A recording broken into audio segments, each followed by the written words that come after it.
We're back, and we're joined by Andrew Barron, who's the co-founder of Rocketboom, which was one of the first web video series I started watching 5 or 6 years ago, and you're still around. You had a deal with Sony where they were selling your ads for a while, and now I guess you're doing direct sales. How are you keeping the lights on? How are you making enough money to keep funding and keep shooting?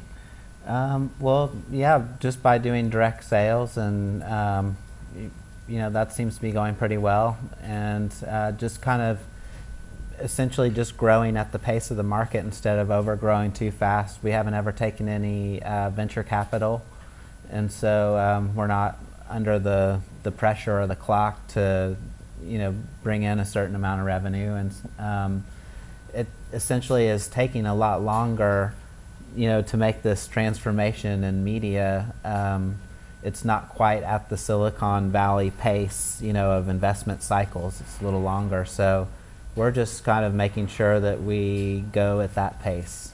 And you're expanding, you're doing more shows now. Know Your Meme is one of the newer ones. It's one of my favorites. What else are you doing in terms of kind of branching out besides the original Rocketboom?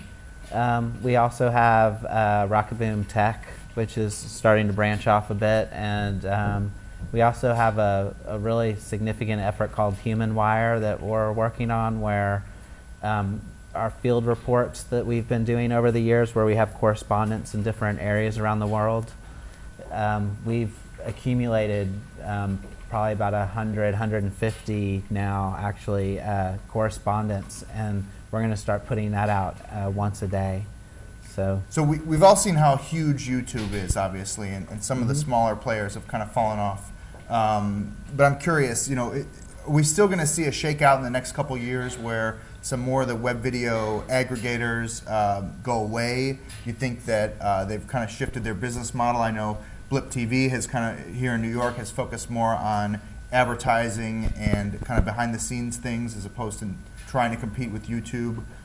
There's other companies like Vidler that, you know, that are out there. What's going to happen with VO and Dailymotion and all these guys? Who's going to stick around in the next couple years? Well, you know, some of them have found nice niche audiences, like Vimeo is a good example, where people that are into the more sort of the artistic side or filmmaking side of doing online video and want more out of a player, like they tend to migrate that way, or just like different communities too. Sort of the Vimeo also kind of goes in with like the Tumblr community a little bit, and they all kind of hook in around together. Obviously Hulu's significant because of the kind of content that they have there. Some of the other ones, you know, we'll have to see. It's I think a lot of them are looking to do things maybe more like what Bright Cove is doing, where maybe they can get a few customers, then they can handle the video players for people who are keeping their video on their own sites. How about advertising? You know, the players have come a long way. Are the advertisers and their agencies and who's ever representing them, are they now savvy enough for web video to be able to make more buys and bigger buys? Sure. So that Google's not the only one making money here? Oh yeah, sure. I mean, it's really, there's so much activity out there. It's just a matter of doing the work to going out and, you know, and getting it and starting the relationship. Are you calling them, or are they calling you these days? Absolutely both. Yeah, I mean, it's a lot of incoming, and then also when we think of things, we also have our sort of sense of what we think is ideal, and so we'll always go after those.